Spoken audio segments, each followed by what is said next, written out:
50 states on average teacher pay as it compares the average pay of our residents. 50th. That is disgraceful for the 10th wealthiest state in America. So here's what we're going to do. As soon as we get in office, we are going to raise the teacher pay above the national average for the first time in Virginia history. We're going to get every single child and household on broadband access within 2 years. 41,500 at-risk 3 and 4-year-olds, we're going to get every one of them pre-K. I promise you that, folks.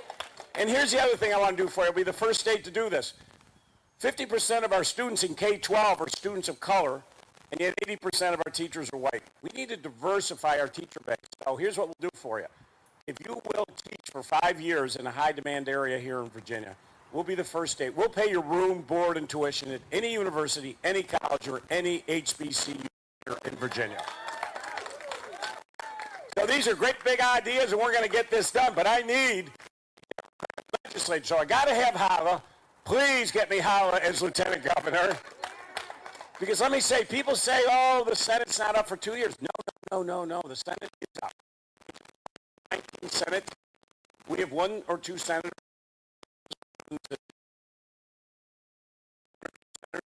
with us on common sense gun protection. I go through every issue. So 2020 Senate. And think of the battles we've had. We've been there. So it's a 2020 Senate. And if we don't have a Democratic lieutenant governor, a Republican lieutenant governor will break those ties. And Justin Fairfax, who was a Democratic lieutenant governor with a Democratic Senate, had to break 52 ties on very serious issues. So that's why this election, I've got to have Hala. And let me tell you, I got to have Mark Herring as Attorney General because I kept using, I did 120 vetoes, as you know, record vetoes. I never lost one. I had just an extraordinary amount of executive orders because the legislature wouldn't do it. I didn't care. I'm going to do it myself. And you all know what happened. They kept suing me. And they tried to put me in jail over my voting rights legislation. That's why, folks, I got to have an attorney general to defend me as governor because I'm just warming up on all these big issues. And that's why I'm excited to be the first state to get everybody covered with health care. Big, bold ideas. I cannot thank all of you enough for what you're doing because you're going to make the difference. And let me end with, there is a real difference in this election. I am running against the most anti-union, most homophobic, anti-choice candidate in Virginia history, and I ran against Ken Cuccinelli. I mean, this is a new rebel. He got caught on tape saying he'll ban women's abortion and defund Planned Parenthood.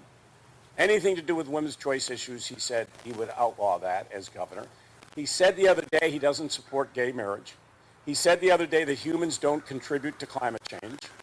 Really? Here you are in Hampton Roads. You've seen your sea level rise go up 4 inches since 1950. Opposed to $1 billion between now and 21. This is a serious issue. And he said the biggest issue, most important issue facing Virginia is education. No. Health care, no. Job, no. Election integrity. So he started his campaign on election integrity. It's all he talked about for 8 months. He doesn't even have a health care proposal on his website. And he's ending his campaign again with another racist dog whistle. His last closing campaign, if you look at mine, are on health care and education, and is what? It's about banning the most famous African-American female author in the history of our country, Toni Morrison's book. He's banning black authors. Now, folks, there are books in our school system that parents may not like. Hundreds. Why did he pick the one black author to go after? I'll let you answer that question. I think you know. So there is a huge difference, folks. I need you on these doors today to get everybody out today and then get them out on Tuesday. It is going to be what we know on early data. It is going to be the largest presidential year. This is going to be a historic turnout. Because of you. So let's go get them. Sleep on your deck. Let's make sure we keep Virginia blue and keep this House of Delegates. Thank you. All right. Okay, before everybody scatters, make sure that you, okay, just saying that. Yeah. But anyway, Terry, I want you to know labor is going to get it done, right? Yeah. We're going to win, right?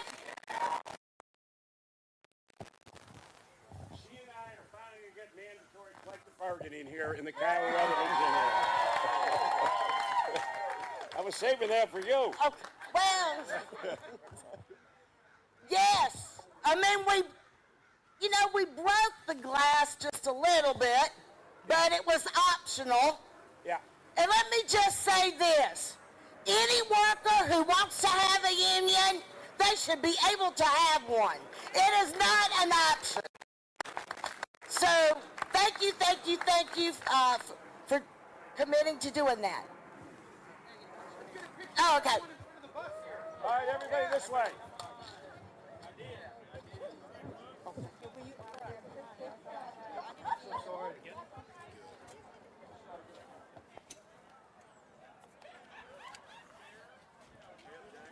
All right, everyone. Thank you so much for streaming live now from Fox. That was the latest announcement from Virginia Democratic gubernatorial candidate Terry McAuliffe. He will face off against Republican nominee Glenn Youngkin.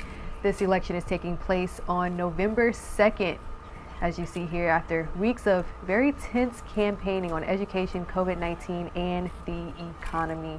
Going to take a 2-minute commercial break here. We'll be right back. For anything she has done over the years, and she's been absolutely instrumental here at Southcom.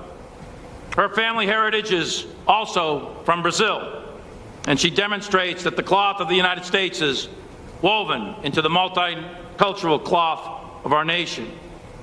Her father, Leonel, who immigrated to the United States from Brazil in 1947, he also contributes and helps Craig as a cultural advisor. Martha is a